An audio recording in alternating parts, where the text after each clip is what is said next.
अस्सलाम वालेकुम जी। आंदे ने सियाने कि उठ ना सकां ते फिटे मूँह आखे गोडियां दा। साढ़े गुजरांवाले दे विच अज तीसरा दिन है CPO साहब दा अकाउंट हैक कर लिया गया, अफिशियल अकाउंट, और उस अकाउंट का नाम रख दिता गया मर्दों के जूते ते उत्ते जुतियां दियां मशहूरियां चल गई ने।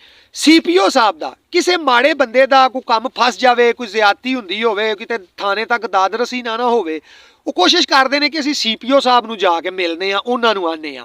हुण अंदाजा करो कि CPO साहब का अपना अकाउंट हैक हो गया, जिन्हां ने ये सारे काम दे उत्ते रहना हुंदा, उहदा ध्यान करना हुंदा, उन्हां दा अपना अकाउंट हैक हो गया वे।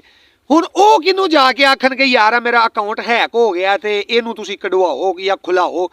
ਇਹ ਮੇਰੇ ਖਿਆਲ ਦੇ ਨਾਲ ਕੋਈ ਕੰਮ ਨਹੀਂ ਆਵਾਮ ਦਾ ਕਰਦੇ। ਪੰਜਾਬ ਪੁਲਿਸ ਦਾ ਮਹਿਕਮਾ ਹੀ ਬੰਦ ਕਰ ਦੇਣਾ ਚਾਹੀਦਾ ਵੇ। ਇੰਜ ਹੀ ਬੰਦ ਕਰ ਦੇਣਾ ਚਾਹੀਦਾ ਕਿ ਜਿਵੇਂ ਉਹ ਜੰਗੇ ਅਜ਼ੀਮ ਦੋਮ ਲੱਗੀ ਨਾ ਤੇ ਸ਼ਹਿਨशाह ਬਰਤਾਨੀਆ ਨੂੰ ਫੌਜ ਦੀ ਲੋੜ ਪੈ ਗਈ, ਉਹਦੇ ਕੋਲ ਫੌਜ ਘੱਟ ਸੀ, ਉਹਨੇ ਆਪਣੇ ਜਰਨੈਲਾਂ ਨੂੰ ਆਖਿਆ ਕਿ ਪਿੰਡਾਂ ਵਿੱਚ ਟੁਰ ਜਾਵੋ, ਦੂਰ ਦੂਰ ਜਾ ਕੇ ਨਾ, ਤੇ ਜਿਹੜਾ ਬੰਦਾ ਅੱਗੇ ਚੜੇ ਨਾ ਉਹਨੂੰ ਲੈ ਆਵੋ।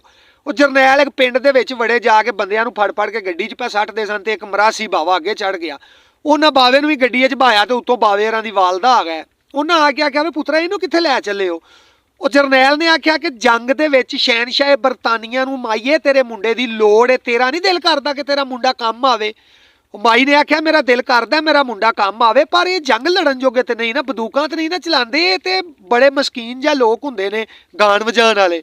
ਉਹਨੇ ਕਿਹਾ ਬਾਕੀ ਇਹ ਵੇ ਕਿ ਸ਼ਹਿਨशाह ਨੂੰ ਇਹਦੀ ਲੋੜ ਹੀ, ਤੇ ਅਸੀਂ ਮਾਈਏ ਨੂੰ ਲੈ ਚੱਲੇ ਹਾਂ। ਮਾਈ ਨੇ ਆਖਿਆ ਪੁੱਤਰਾ ਇਹਨੂੰ ਲੈ ਜਾਓ, लेकिन शहनशाह बरतानिया नूं ये गल दसी जाके कि जे जंग लई मरासियां दे मुंडियां दी लोड़ पै गई है ना, तो फिर जंग बंद कर